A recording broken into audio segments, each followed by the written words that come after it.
Bitta narsa aytib qo'y, shifoni talabi bajarsangizgina yaxshi bo'ladi. Aka, shoshmay turing. 2026-yil nechinchi kitob bugun? 9-mart kuni akam bitta menga bir sovg'a. 9-fevral. Men ham gapib qolaman. Bir ajoyib sovg'a olib kelibdi. Endi bu sovg'ani shoshmay turing, mana. Bu milliy brend ekan. Men YouTube kanalimga qo'yaman. Men qo'yib qoldim.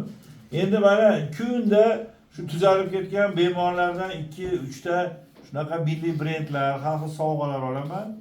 Endi pora deysizlar, poraga hozir qattiq ushlayapti, lekin bu shunaqa tuzatib olganda milliy brend olsa pora hisoblanmaydi. Endi mana juda xursand bo'ldim. Qaranglar, hamma yog'i bir xil ekan. Hatto nimalarigacha. Voy bu aka, men buni kiyib o'tiraman aytib qo'yay. Voy bu bunaqasini ko'rmovdim ama. Juda ajoyib. Ko'rmovdim desam juda yolg'on bo'ladi.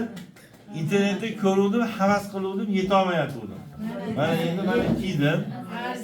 Endi bizda ko'pchilik tushunmaydi. Kamzuldan zo'r narsa yo'q. Onani ham menga o'tgan hafta Qozog'istonliklar berdi. Razvet berilgan shekilli. Yo'q, bilmayman. Voy cho'ntagi qimmat pokiza narsani astari bilan cho'ntagiga qaraysiz. Haligi bolalarning pokiza, endi mon cho'ntagini qarang. Cho'ntagiga shunaqa zo'r narsa qildi, bunday solib turib, qayindan hap bo'lsa hap bo'lar. Qayindan berganda ham bunaqa ko'p qo'lim maza qilmagan. Rostda mana Qozog'istonnikini o'tgan hafta berishdi, kiyib yuribman. Nima deydi? O'zbekda kamzur saqlaydi. Kamzurda nima yaxshi tomonlari bor? Yosh katta odamlarga bu qo'llari ochib turadi. Yuragingiz qizib nafas olmaydi, faqat qiynalib ketmaysiz. Keyin hayotni ta'minlovchi organlar mana shu yerda joylashadi. Jigar, o't, buyrak, yurak, o'pka, yurak usti bezlari, buyrak usti bezlari, hamma shuning uchun mana shu joyda issiq ushab, oyog'ini issiq ushagan va boshini issiq ushagan odam uzoq umr ko'radi. Endi alhamdulillah musulmonmiz bunaqa sovg'alarni olgandan keyin albatta duo qilishimiz kerak. Endi mana kapshonkasini qaranglar. Mana meni ham bundayda ko'pchilik chaqirib qoladi. Shoshilib chiqib ketishimga to'g'ri. Shunda bunday qilib chiqib qo'rqmasdan gapiraveraman. Sovqatdim demayman. Ba'zan qaltirab qolasiz. Endi mana shunaqa chiroyli brend ekan. Mana brendning nomi Rido. Mana doktor Jaylibga brend egalaridan ekan. Juda xursand bo'ldim. Men mana endi duo qilib qo'yaman. Mana shunga yerga turib duo qilaman, shoshmay turib. Ey Allohim. Ey Allohim. Shunchalik mana tuzalib ketib, shifo topib, shunaqa menga kuchli brendlarni olib kelyapsizlar. Allohim bu brendlarni, bu sovg'alarni savobini buyuk qilsin.